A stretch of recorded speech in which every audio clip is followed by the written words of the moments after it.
Mutant Alien Day. Now let's get started in the pre-show, shall we? I don't have the voice chops, but I try. I don't know what you mean. That was incredible. Well, happy Alien Day. How are you? Yay! It's the best day of the year, guys. The internet is smooth tonight. We are rolling. We're It's live. smooth. Yes. I don't know what was happening the other day, but I have a feeling I'm going to put you on this side because you are the queen bee tonight. You are the queen alien taking over everything, and I just thank you for doing this. I'm going to gush a little bit, and you just have to do that, and you have to take it. So that's how it is. You do this every year, and you really bring everybody together, and you bring an awareness to a franchise that I absolutely adore and love. And thank you for that. Thank you for doing this every year. It's the third year running. I mean, thank you guys for doing this with me because it's an important day to me, and it is no fun doing it by yourself. It is way better with people who love horror and love aliens, and it's better. Yeah, you are not wrong, and it's such a great story franchise. We got to talk about it a little bit the other day, and just like how much respect we have for it and what it's brought to everybody. And I was so happy and really truly appreciated you asking me to be a part of this and do a pre-show, and we got to connect on the franchise that we love so much. Yeah, I knew you were the guy for the job. I appreciate that. I don't know. I don't even know. I think I'm the guy for the job, but I appreciate you saying that. Oh, you definitely are. I mean, you've shaved your head for charity, so you're already ready for Alien 3. Oh yeah, oh my god, I didn't even think about that. I prepared so well for this. I'm so excited for this, and we have a great guest with us tonight who's going to remain in the green room just like Matt Damon on the Jimmy Kimmel show for this rest of time. I'm not bringing him on. No, I'm kidding. Of course, Dan, get in here, bud. Yeah, buddy. What's up, everyone? Dan, the Master Shake. What's up, buddy? How are you? Well, one great thing, I have been waiting for a year and a half to reveal Katie's face on this. It's just been in my living room, just waiting. Katie's wonderful painting of Mass Effect 3 when Garrus is looking at Palaven burning, and I get to reveal it tonight because Katie's on the stream. I love it. So exciting. We got a nice little triptych here. I tried to get it as I'm not great at leveling things, but I tried to get it as level as possible just to demonstrate here. Plus, it fits with the theme a little bit, It does. And thank you, Katie, and you did a wonderful job. Oh, thank you. It is a fantastic picture, and honestly, I love Katie's artwork as well. And I think I've linked down in the description, so you guys should be able to do it. But it will definitely be available anytime. And I have shared it out. But Katie's artwork is fantastic. Right here, I have a spot save. I've been hanging artwork left and right. Well, I'm get out of here, Dan. No, get out of here. Go down. All right, you go down there. I'll stay up here. I'll stay down here. I want to hang right here your Universal Monsters pictures in this area because I absolutely love those pictures. And I have the Gillman, I have Bride of Frankenstein, and I have Dracula. And it's the punk rock pictures you did, and they're amazing. And I'm going to make sure to show them off on our Instagram. So everybody make sure to go check that out. Katie is a wonderful artist. Like them. I am working on the Mummy next. He's skateboarding. When it's there, just let me know, and I'm on it to frame it and hang it up with them for sure. I will collect them all as long as you do them. So it's hard to be a full-time vampire and also have time to draw. So I'm trying to figure out how a work-life balance is, but eventually, one day. Then you have random friends just email you out of nowhere for secret projects. It's great. I actually mean that, yes. No, so and I love how you did that, Dan, to have it. I love that look when it comes to artwork. And don't worry, people, we'll get to aliens in just a second. But I love that look that people do with their artwork where they split it up in a different canvas and kind of put it together. That's such a cool look, and I love that in a house. Like when you walk in and it kind of it really just pops for everybody, and does a really nice breakup. Katie was the one that taught me it's called triptych because I had no clue. I had no idea that either. That's cool. Leftovers from art history class. I took one of Still those in floating college. in I don't know anything about art. I know Well, too much. that's not true. That's not 100% true. I know a little bit about art. I know some was it H.R. Geiger art. Yes. Yes. And actually, I would love to hear an artist's take on his drawings and his artwork for the movies and creating his Xenomorph. phallic Oh my symbolism. I have been inspired by that guy since I was in middle school. Like all of my notebooks are full of like my ideas of what the pilot in the derelict spaceship would look like under his helmet and like all that stuff. But he was a guy who like in a way he was just deeply troubled. Like it was not his fault. He would in essence just airbrush what he saw in his dreams. So he had these very intense, sensual, biomechanical nightmares, and then he would just be able to remember exactly how it looked in his mind and be able to just no undersketch, no nothing. He would just go in there like you're airbrushing the side of a van and just like create these huge, intense, beautiful, disturbing images. I can't quite remember how he got chosen for the films. I feel like Dan O'Bannon met him somewhere and they did a bunch of drugs and they were like, you know what, you're the guy that we need for this. And it kind of took off from there. I think that after Alien 3, H.R. Giger wasn't really involved anymore. But up until that point, he was creating designs for the films. My favorite design of his was never used in Alien 3. He came up with this panther-like alien that had like a more female face, and its hands had these like retractable claws in it, and it could run really fast. And it was never used. And I'm a little sad that it wasn't. As much as I love the dog alien so much, it's kind of sad not to see it. Well, let me ask you guys this as we're going on, and I would love to know your thoughts on it. I know we are tonight, so everybody's well aware of what we're doing here, and we're going to get to your comments and everything. So, as you go on, make sure that you guys are adding in the comments what's your favorite Alien movie in the franchise, what's some of your favorite scenes, who are some of your favorite characters. We want to hear it all, so let's talk about it. As we go on, but just so everybody knows, and we have it right down here. We start watching Aliens 3 at 8 p.m. And where are we watching that, Katie? It is on YouTube, or on Stars if you have it. Nobody has Stars, but whatever. And or on disc.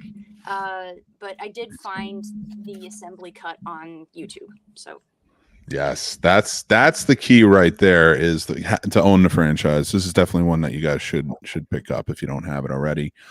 There's certain movies I think, because I stopped collecting physical media in abundance a long time ago. It's just too much. Like I still collect, but I collect what I want now. Right. And Alien franchise is definitely one that I will always keep, no matter what changes, where it goes. I will always kind of recommit to getting it. I'm with Tim. You gotta own the discs. You gotta own the discs, man. I have all three on VHS, but they're not director's cuts. They're original VHSs. Which for Alien 3, there are benefits there because that's a big difference. Some things in that movie that are better, I think. Yeah. Oh yeah, and we're showing the assembly cut tonight, right? So at 8 p.m. it's the assembly cut. If you guys can get on it, make sure. And I'm right there with you. And what's going on, John? How you doing, bud? I'm not against physical media. I just can't afford, on top of everything else, all the physical media. So, and my DVD collection is stacked. It's away, but it's stacked. And anytime I need something, I can find it. But I can't recommit to Blu-ray and everything I've had. So Yeah. I go with the specials, like the really special stuff that I love. I don't need Sleepaway Camp on Blu-ray I need Sleepaway Camp on Blu-ray.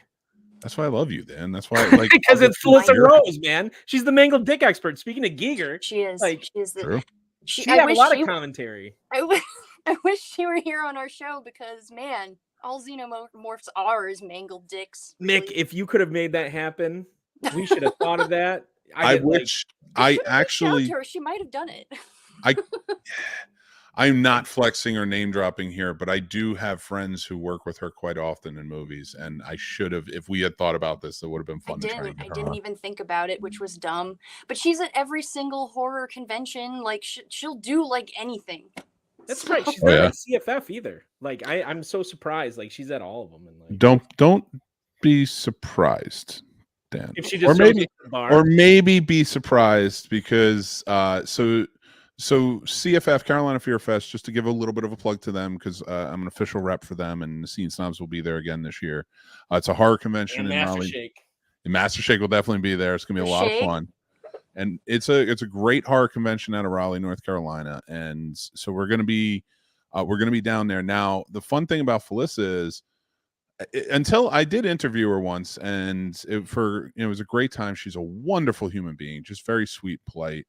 But our paths have crossed so much in our lives, like, and it's always by like happenstance, like one year she was at CFF and like she needed a fan, so she borrowed my fan, and then, like, little Nice. stuff here and there and stuff like that. So like she's always been very fantastic, cordial, and wonderful to everyone.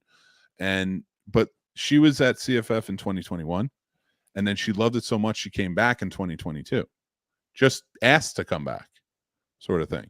Wow. So Dan, and she may or may not have a new movie that I'm not gonna until it's confirmed. I'm not gonna say anything. Is there a sequel? Tell me there's a sequel. There's not a sequel. It's a new movie by Dave Kerr, the guy who did Bloody Summer Camp, that's coming out that she's in. And if it does show at CFF this year, I wouldn't be surprised to see her show up. She actually talked to me one time because I made her a cocktail. Like, there was Oh, an nice. actual like You made her a cocktail?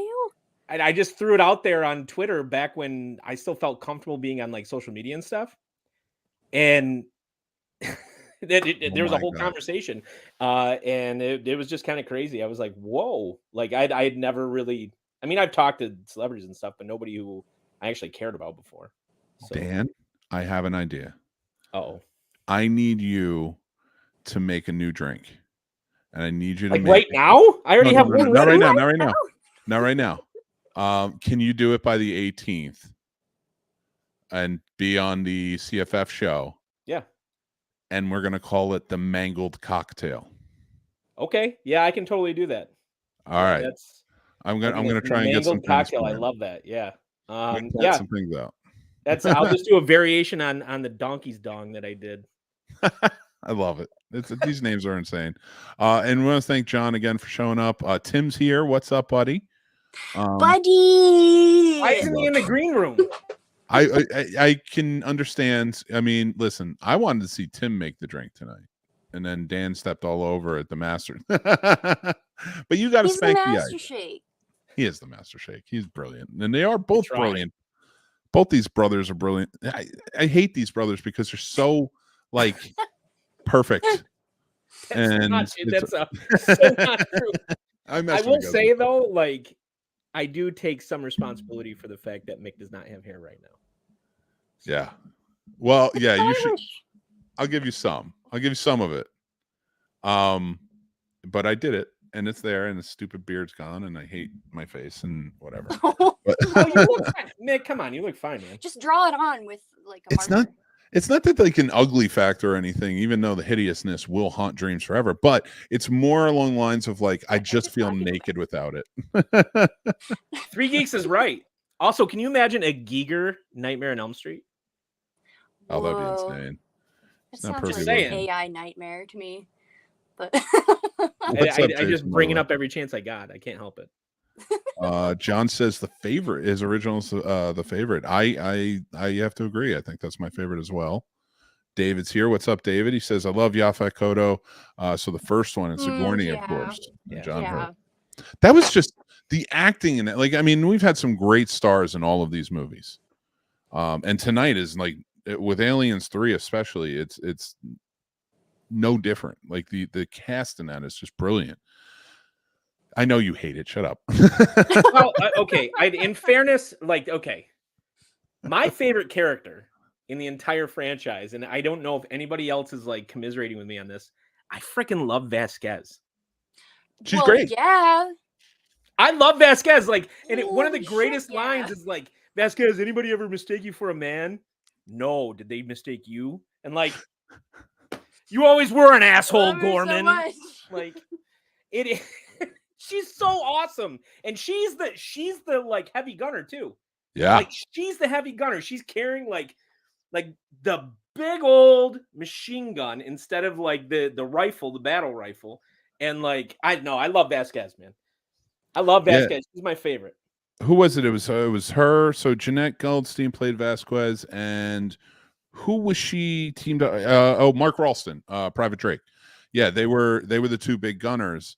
And I remember I met Rico Ross, who played Frost, and Drake, Mark Ralston, at a convention years ago. It was like 20 years ago. And I had remember when the Alien franchise came out? It was the 4-disc, but it had all the director's cut, and it had like 24 hours of Quadrilogy. Yeah. the quadrilogy. Yeah, that's what it was. That's my Blu-ray is basically the updated version of that, but I know what you're talking about. I have that DVD somewhere in the garage. It's so good, and the DVD version is great, and I have it on Blu-ray. I have the 4 movies with everything on the Blu-ray, and it's worth watching everything on it. It's just so good. But I will tell you, I had the booklet has all their pictures on it in character, and I went and I had them sign. I had them. Oh, Mike is escaping. It's coming after me. I had them sign their picture. And that was my goal for a long time, was to get everyone from Aliens to sign their picture in that book. And I did not complete that task at all. Yeah. Things left undone. Some of them died recently, so That's true. Well, son of a gun. I'm not happy about this. I'm not. So I'm curious, because like I know Alien is a horror movie, but like Aliens 2 I've always considered an action movie. I've always like that's Yeah. Is there anybody else that Aliens 2 is their favorite? Because that's my favorite. I love the one-liners. Yeah. Now, here's the thing. I think Alien is a better film. So if it's about better film, that's different. But out of the one I watch the most is Aliens. Just because of the one-liners and like, I mean, it has everybody from the 80s in it. Yeah. I love Aliens. I love Alien, but Aliens I will watch more, if that makes sense. Like if it's on more. Katie, how about you? Which one's your favorite? Oh, hands down, it's Aliens. It was Atta girl. It was the first one that I saw, and it wasn't entirely my fault. My brother was convinced that the first one was bad, and so he was like, "You should watch the second one first." And I don't know that was like a good reason to do that. But the thing for me that is really unique about Aliens that is not true for most horror films is that you really care about the characters and what happens to them. They're all so unique and have such great dialogue, and you believe them as people, and they're not just like fodder to be killed necessarily. And it makes that scene when they go into the Xenomorph nest like all that more painful, because you're watching all of them die and all their screens going black, and it's like, oh God, get them out. You know? Such a good action movie too. James Cameron stepped in. Yeah, it really is. Tim just gave a comment that makes me feel like I failed. Well, you have, because I read it, and you should have been on top of this. Well, I mean, if Alien 3 were better and Resurrection were better. Ooh, we're gonna get into that in a sec. I know that. Yeah, so so he's only seen the first two in Prometheus, and so you might know more after tonight. I can't wait to hear what you think after. Yeah, Yeah, I wonder what Tim. Did you know the original concept art called for like a wooden planet? yes, it Yeah, we're did. talking And about that. I'm so sad that didn't happen. That's so strange to me. I don't even know like what. Like I don't. How does that work? Like I don't know. It's like it's strange in a way that I think Dan O'Bannon would have really liked. Yeah. And like really out there, and not just like we're on a spaceship in space. I do appreciate the theory of Alien 3. I appreciate the theory of it. I love the concept. Fincher's very good with concepts anyway. Yes. But the problem is the execution. Like, I don't know. And it like now they did do one thing right. In the very beginning, they take out Newt. And that Tim's most hated character. Tim hates Newt. dude, So the bad. only character in history I hate more than Newt is who's the in Resident Evil 4 there's a like senator's daughter you have to like escort. But it's basically Newt but in a video game. Like Ripley. Oh, Poor Newt. Poor Newt and all the hate. God. All that hate. You might be glad to know then, Dan, that in the original cut of Alien 3, there was this very graphic autopsy scene of Newt that they had to cut because the audience was like, oh, no. I think they should have kept it. I think it was cowardly to take it out, but that's just me. John, my answer is both. But we talked about that a little bit earlier, Mick. The real question is Prometheus. I don't love Covenant. I will watch it. I will watch any one of these movies. I can find fun in all of them. Especially Dan's gonna flip a lid in a second, but especially Alien Resurrection. Because it's the most absurd, and it's and to me, like, it's not the best action, but it's the best campy action. Mm-hmm. And I enjoy that factor of it. Like let's put it this way. I'll probably watch Aliens the most out of all of them. But Alien Resurrection, I will give it this. Like, if I just want a movie where it's like, it's like Blade 2. I was like, I don't care, but I'll watch it. Like, I'll have some fun with this. Yeah. Whereas you watch Prometheus and Alien Covenant and even Aliens 3, and you're like, I feel like you got to be an auteur to I love it, to really enjoy those movies. So I do. I like Aliens 3. I wish the novelization was done done more so than what they actually came up with, but it would have required Hicks. So yeah. And Perlman. That's right, Perlman in Resurrection. Yeah.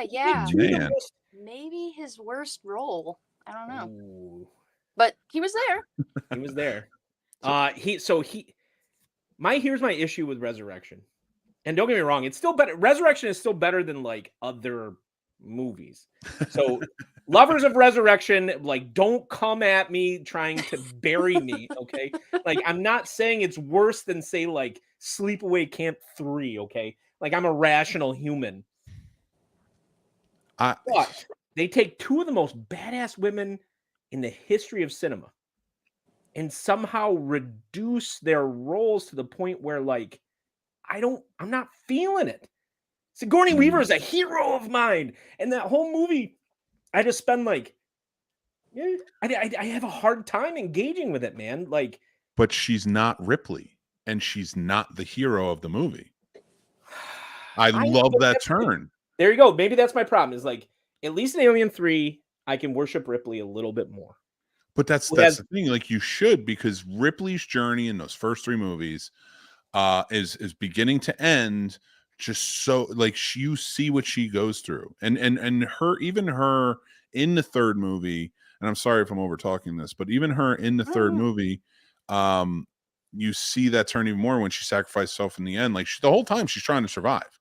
The whole time she's trying to survive and stay away from these things. And now she finally realizes that I'm completely stuck. I have one inside of me. I just got to go. So when she dies and they make Alien Resurrection, you cannot bring Ripley back. It cannot be Ripley. You It can has just to not be- make Alien Resurrection. That's what you could do. Touche. Oh my god. You should have been in the room when the producers were reading that script because they were like, this is gonna kill the franchise. Like, we shouldn't make this. It's that bad. I would have preferred if they were had really no going to do it. faith whatsoever. Like, and in a way it kind of did, because there was nothing after that for 7 years. I don't know. Yeah, and it did. It really killed it. And then Prometheus, of course, comes up and is not going to be an Alien prequel or sequel or whatever they were going for at the time. And then, of course, it was, but it was different and it was weird. And I didn't hate the movie the same way I don't hate Resurrection, but I just don't think it holds up personally. The problem with Ridley Scott is he is obsessed with Chariot of the Gods. He is obsessed with that concept. I don't know with that guy. And he needs to make it. He needs to make up his mind. Like, do I want to make Blade Runner movies? Do I want to make Alien? Because like David in both Prometheus and Covenant, it's like, dude, we get it. Okay, we get it. You are apparently very afraid of androids. Like, do we have to blend it that much? Because we already solved this way back in Aliens with Blaine. Mm-hmm. Well, I the thing I liked about Ridley's take on the androids and that worked in this movie, even though Bishop is one of my favorite characters, is that Bishop, not Blaine, sorry, Bishop, yeah. He hated the droids of Star Wars supposedly so much. It was like, if I'm going to do this, I'm going to add androids, but they're not going to be bubbly, fun characters. I'm going to make them either horrifying or just dull in a weird way. And that's what Michael Fassbender was. Yeah. I mean, in Covenant, yeah, that's it. He is scary in that movie. Yeah, that's one word.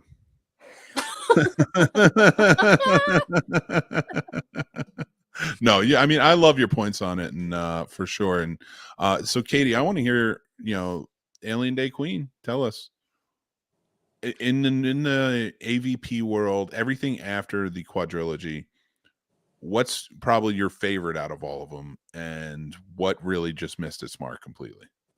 Out of AVP or out of all the movies that came after Resurrection? I hate Prometheus and I hate Covenant. Sorry. Okay. They just it didn't hit it for me. I will probably talk about it more next year when we show it, but like, not for me. I really loved AVP when it first came out because it was like watching Underworld. Like, it was just fun, really campy, we're in a pyramid. Like, this is the Mummy. But there are xenomorphs here also. So I kind of got a kick out of it from that standpoint. But I will always be bitter because the novelization, the very first novel of Alien versus Predator, I think it was written in the early 90s, is so good. It's amazing. And no one will adapt it. And it's like, a comic exists of this novel, so you pretty much have a storyboard ready to go. Toys too. And no, it's just like, and now there's a movie called Prey, so you can't call it Prey, even though that's what the title should have been. And it's just, there's a lot of material there that they could have used and just didn't. And that's frustrating to me. I think next year, Katie has to stream herself playing all the Xenomorph-esque NES games. Oh my God. I think that'd be awesome because those games are difficult. I'll say this about AVP. I thought the problem with the first one, I didn't mind that whole mummy sort of aspect, but they shine too much of a light on the predators. Yeah, they kind of made the xenomorphs like, you're just fodder Yeah. Whereas in the second AVP movie, which a lot of people really dislike, but I like that it was harder with the violence, because that's what it should have been, and it was like now directed into this small town, and you have the element of, okay, this predator has to go after these aliens, these xenomorphs, and these xenomorphs have a whole town, they have a whole smorgasbord to get to all over. So I dug that aspect of it, but it's still not a great movie though. Yeah, they always needed to get the xenomorphs on Earth. I think that was always the next step that they needed to do, and it just took a very long time for them to get there. Which is the best part, because it takes place in the like present day or the past of when it came out, compared to the first four, and all these idiots from the Wayland Corporation just wanted these xenomorphs on Earth for no other reason than just to weaponize them. And finally you get them on Earth, but now it's retconned into a prequel. John makes a wonderful comment, because Then I let's agree see. 100% with it. That's what that's the one I was talking about. It's so accurate. Like that movie is like, if you ever go back and watch Buffy the Vampire Slayer, it's shot so lightless. There's just poor lighting in tons of scenes. AVP 2 was like that. It's like, what is going on? And like, the other thing that's really great about that is that if I remember, it takes place in Colorado. I live in Colorado. It doesn't look like that here. There are no ferns growing anywhere. There is sun for days blazing into your eyes at all times. So it's like, what is weird, dark Pacific Northwest Colorado that's going on? I thought it was Washington State. Was it? I might be remembering. You might be right. I don't know, but you're right. It definitely didn't look like Colorado. Oh yeah, no, it took place in Colorado. Gunnison, Colorado is what it took place in. It's like, that no, did not sir. look like Colorado. How dare you challenge the Queen, Mick? You clear? No, I mean, I was just saying, because I'm only about a lot of shit. I was only saying that because she's absolutely right. It doesn't look anything like Colorado. It looks like Antonio Bay from The Fog. Yeah. It really does. That's it. That's a pretty good comparison. Yeah. Like they need aliens extinction. Now it's just the fourth Resident Evil. They just made them too easy to kill. Like I go back to that first one, and then go to Aliens, the second film, and like, I don't know. Like I thought Aliens weakened them enough, and we never had to weaken them any more than that. Yeah. But AVP just kind of made it. I don't know. In the comics, they're still badass. And that's the funny part. You mentioned about an Aliens, they've weakened them enough, and they didn't even really weaken them. We just had a shit ton of firepower in it, and like it's like we brought more to the table for this, and that is so. It's not really even weakening them. It's that we were more well equipped for it, and we were still. I think once the Alien movies, and I think it's really after 3, that they just stopped. When it stopped becoming about surviving the xenomorphs and it started becoming we need to kill the xenomorphs, it took a lot out of it. Yeah. So that's what you need to do. You need to survive them. That's it. And then hopefully never run into them again. So don't be Ripley. And I think that's why they keep like trapping people in corridors with, because it's like you need to be stuck with this thing so that it's dangerous enough. And you can't just, I don't know, get on a plane and then leave. But then again, the xenomorph can get on the plane and crash it on the ground. I don't know. True. Talk about sounds in horror. Hey, Chris. Going all the way back to the original one, when those sliding doors in the ducts open up. You guys know what I'm talking about? Trying to think. So it opens up like an iris of a camera for some reason. Oh, yeah. I know what you mean. It's one of the scariest sounds ever. I think that's one of the scariest sounds ever. I hate that sound so much. I kind of love that sound. It's horrible. But I love that when they use that sound. They utilize it really well in the remake of Texas Chainsaw Massacre. In the beginning, when they're taking the pictures over and over again, and it's flashing.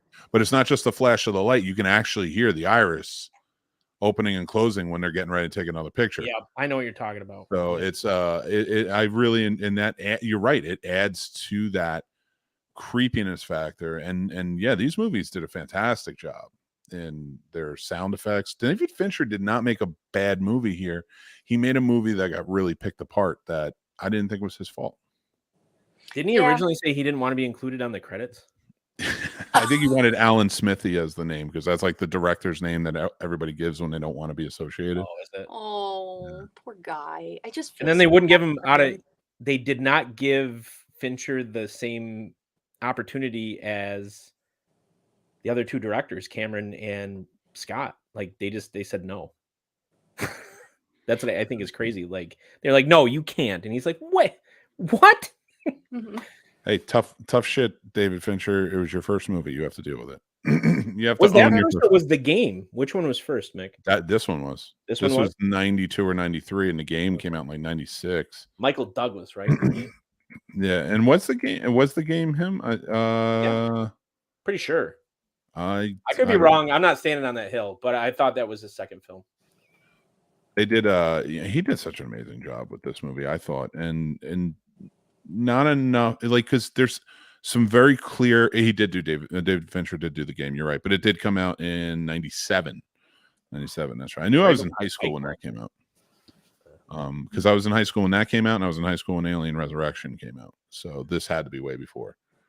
I will say this about these movies, and then I'd really, Katie, I'd really like you to take us on a journey, if you will, because I know we're going to wrap up in about 15, 20 minutes because we want to give everybody time to go to the bathroom, get your food together. Gotta pee. You gotta pee before Aliens 3.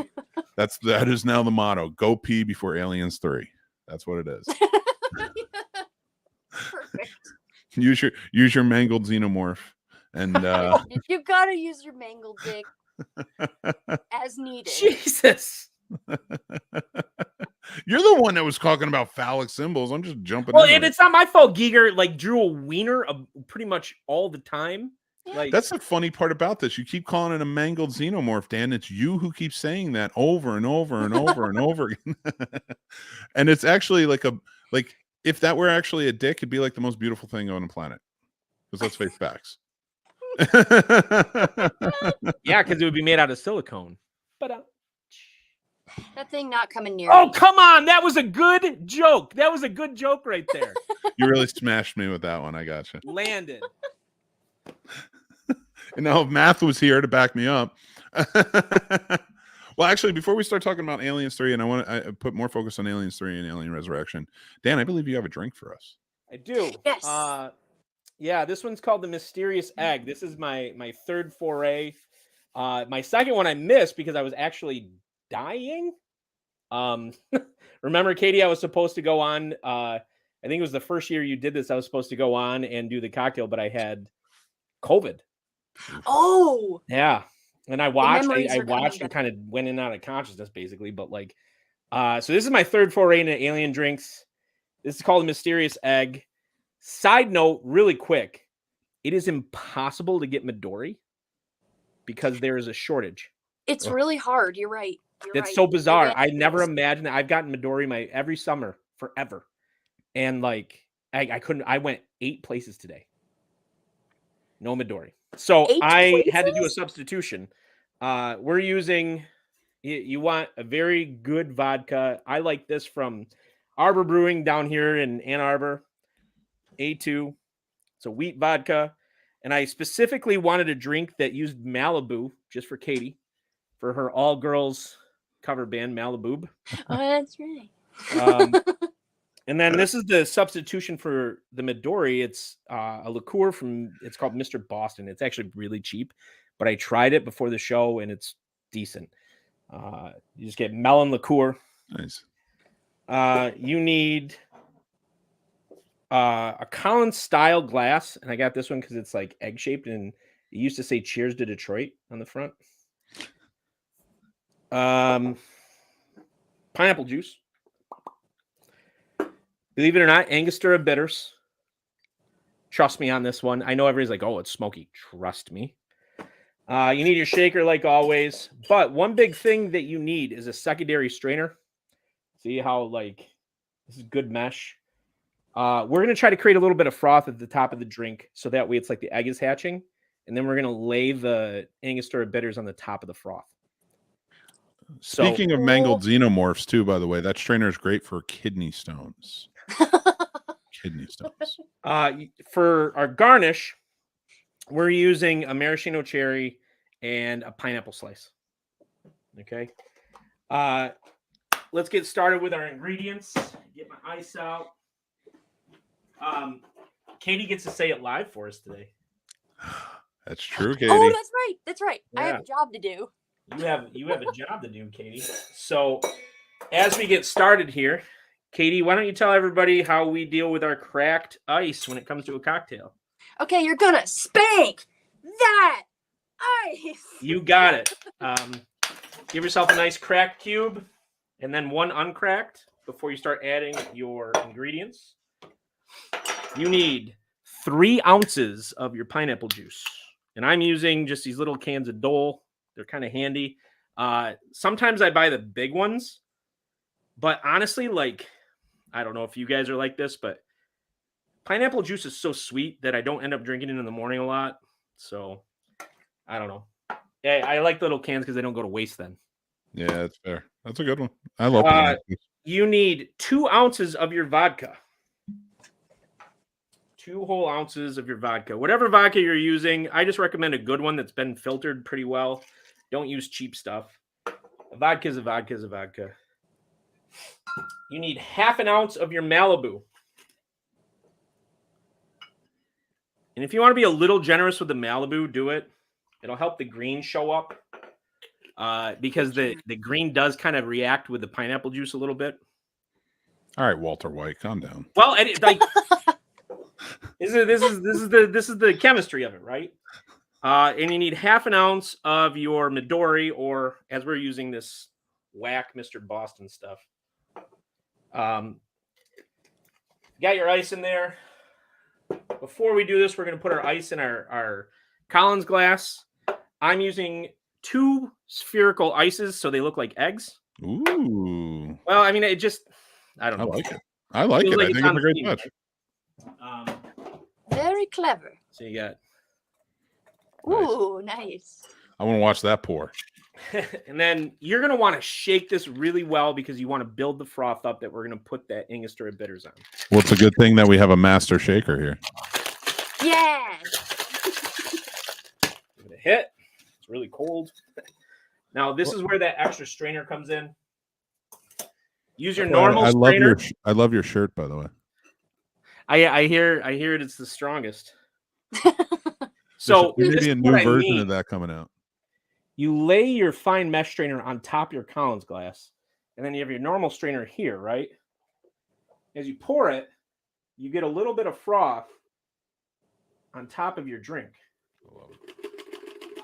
And it catches it. So that way it builds, if you can see. And the green doesn't help. Alexa, lights to normal. Come on, Alexa. There we go. I love it. You get that layer. That is a drink right there. Now we have to do the Angostura bitters first. I'm going to do them in an X pattern. So that way it looks like the egg. I love it. You get it kind of across. And it, like, I can't really show you because I don't have the secondary camera today, but you can see the, like, lines. It looks really nice. It's kind of like when Ripley falls back. Oh, there we go. In the cross, like Jesus. There you go. Pineapple slice. You want a thin slice? Go all the way to the tip of the pineapple and go right on the rim of the drink. Just like so. Wow. It's so pretty. And then you get your maraschino or maraschino. Some bartenders call it maraschino. Really? Yep. Get your cherry. Now, the way I'm going to skewer this, I think helps with the theme of the drink.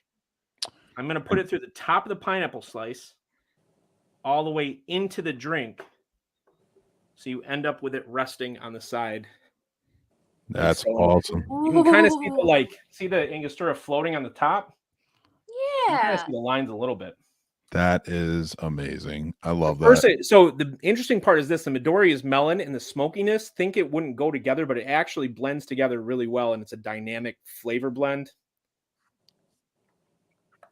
and it's a good drink. That's amazing. It's so Another. beautiful. 5 stars. Master Shake says, check it out. I love that. So okay, let's get into I love that drink. Thank you, Dan, so much for sharing that with us. But let's talk about Aliens 3 real quick. Let's talk about, well, not real quick, but Alien Resurrection as we're kind of closing out. What are some aspects you really love about the movie? Katie, I want to go to you on this. Let's start with Aliens 3. What are some aspects you love? What are some things you don't think work? Well, I really admire Alien 3 because David Fincher was really handed an ass load of shit and he made something out of it. When he became the director, there was no script. There was a set, and it was a beautiful set, but it was made for a scrapped story. And so day by day, they were kind of just making up what was going on. Which is insane to me. Like, you don't make movies like that. That's not how it works.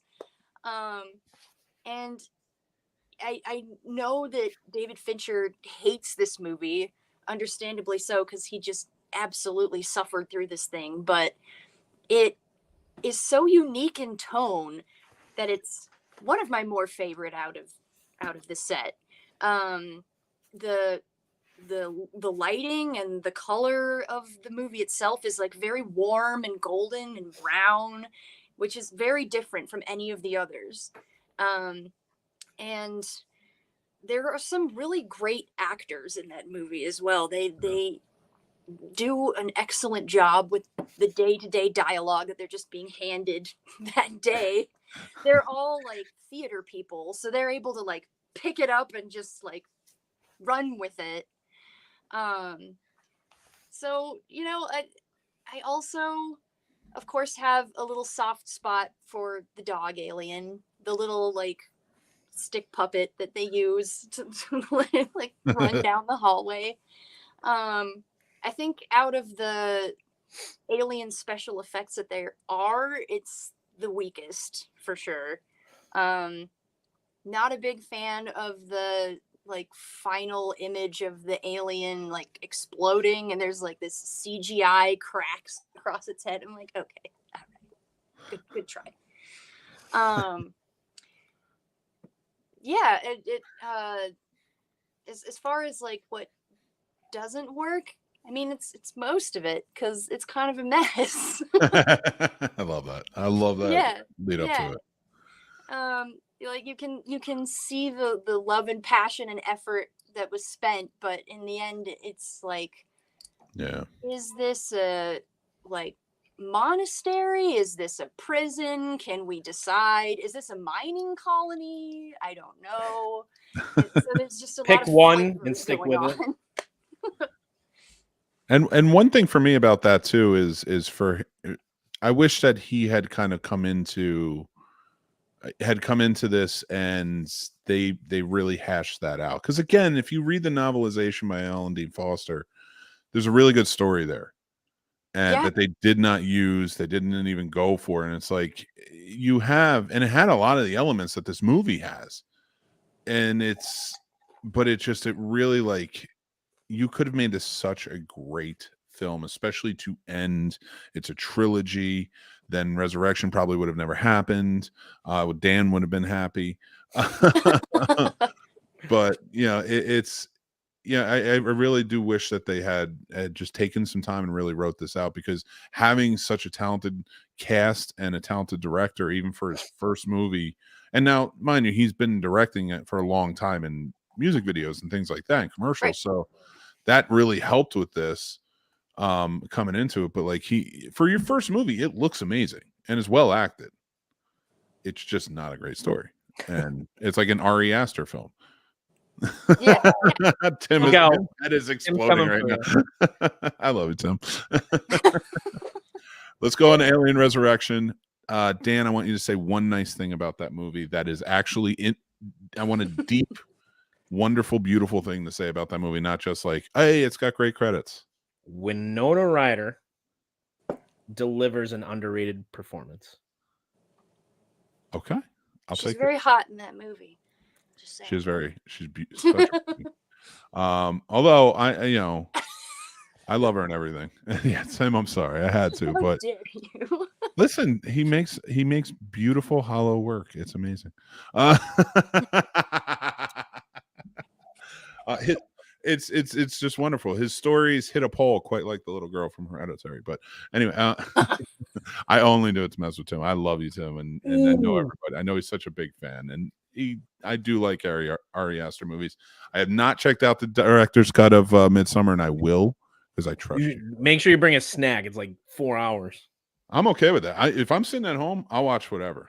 I don't care. Like, it can be as long as you want, but stop trying to get me to a movie theater for movies that are 2 hours plus. Like, if just stop. I'm tired of it. Every movie last year seemed to be over 2 hours.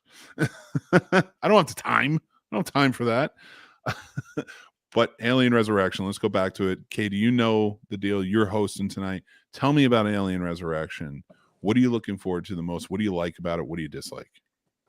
I think that Resurrection has like nuggets of goodness that I really, really enjoy. Like there's a moment where there are two like cloned xenomorphs there are three. And they kill one of them to use its acidic blood to get out of their enclosure. I love that so much because I feel like there were a lot of directors or writers, cough, Disney, who would have been like, what kind of emotions do the xenomorphs feel? Like, do they have this desire to protect each other? No, they don't give a shit about each other. Like, they are able to feel hunger and rage, and that is about it. They're supposed to be perfect killing machines. Yeah. So it's like they will, and it makes it so laughable imagining that Wayland Yutani could use them for the military, because it's like they'll kill each other to do what they need to do. Like, it's not gonna work, guys. Oh yeah, and it's very similar to what they did with the Jurassic World movies. Like, let's get these raptors to be on our military. It'll be so smart. It'll work so good. It's like, do you know how like, I said aliens, but do you know how like animals work? Like, it's really no, really how it works. No. Well, it's 7:52. We're going to start pressing play. So remember, 8 p.m. tonight. And let me put up the graphics so everybody can see it. 8 p.m. tonight, we'll be watching Aliens 3. 11 p.m. tonight, we'll be watching Alien Resurrection. Make sure you're using on Twitter to tweet along with us. Hashtag Mutant Alien Day and hashtag Mutant Fam. So in that way, you guys can be a part of it. We can all talk and have a good time. It's a wonderful watch party. But, Katie, I'm going to give you the big screen. Cool. And you are the queen. You are the host tonight. You are taking care of things. Just 3 years in. Please take it away. We're going to shut up and let you do the talking. What am I talking about? I don't know. Anything you want with aliens. It's the best franchise ever. And Aliens is the best movie ever made. So everyone should just... I have something very important to tell you about before we go. So I have prizes to give away that I will be shipping to people free of charge.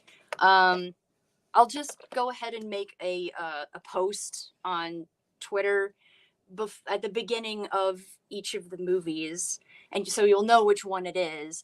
And all you have to do is reply to that tweet, and I'll just use a randomizer to pick the winner. So you don't have to know any like special trivia or anything. It's all just opinion-based questions. So at the beginning of Alien 3, I'll be doing one to give away this little dog alien figure that I've got here. And then at the beginning of Resurrection, I've got a newborn that can go get a new home. And then if you make it to the end of Resurrection, I'll do another post for the cloned Resurrection Queen. Oh my God. And what do I have? What hoops do I have to try? I'll be up. Now I wish I had a Twitter. It's okay. I'll put ooh in the Oh no. Okay, make sure that goes to somebody. That needs to go to a fan Yeah. of Alien Resurrection. You're like, Yeah. I mean, yeah, absolutely. I I agree. hope there are some people out there that haven't seen these movies before. Tim. Tim. Apparently, I failed. Like, I can't believe I didn't make him watch 3 at least. Because I mean, it's decent. Like, I just can't believe I didn't make him watch 3. I can't wait to hear what he says about it. Yeah. I mess with him about Ari Aster, but I can't wait to hear what he says about this. It is the Ari Aster of Aliens films. He's gonna blame me for that. Stop. Oh, he blames it. He knows my hate goes deeper than yours, Mick. Like I walked out of Hereditary with my father-in-law and I looked at him and I said, "What did I just watch?" Like, Fair. Well, I hope that like someone is sitting with you, Tim, while you're watching Resurrection, so that they can watch your facial expressions evolve as time goes on. I think Dr. Forbes will be in bed by then. But dang it, Dr. Forbes! I mean, I guess this is running incredibly late for a Wednesday night, so. Yeah. Well, it is 7:56, and want everybody to get a chance. So we're gonna let everybody go. Make sure you watch. Make sure you're using the hashtags. These are some really awesome prizes that I'm gonna win, especially that big one at the end. It's gonna be Katie and I, and I'm gonna be like, did I win? I stayed up all night. No, I kid, of course. I hope it goes to a great home and of a really good fan about the of this franchise. That is so generous of you, Katie. It's so great. 3 years doing this. Really appreciate you. We appreciate you having us along for the ride. And Dan, I want to say thank you for making that amazing drink. Try it out, guys. It's worth it. The Angostura really sets it off. Just saying. Dr. Forbes. We love you, Doctor. No time for love, Dr. Forbes. I had to do it. I had to do it. I forgive you. All right. I'm sorry. I know. All right. I'm gonna let you guys go. Appreciate you guys again. Thank you. And guys, let's have some fun tonight. Happy Alien Day. Happy Alien Day. Thank you. Take care.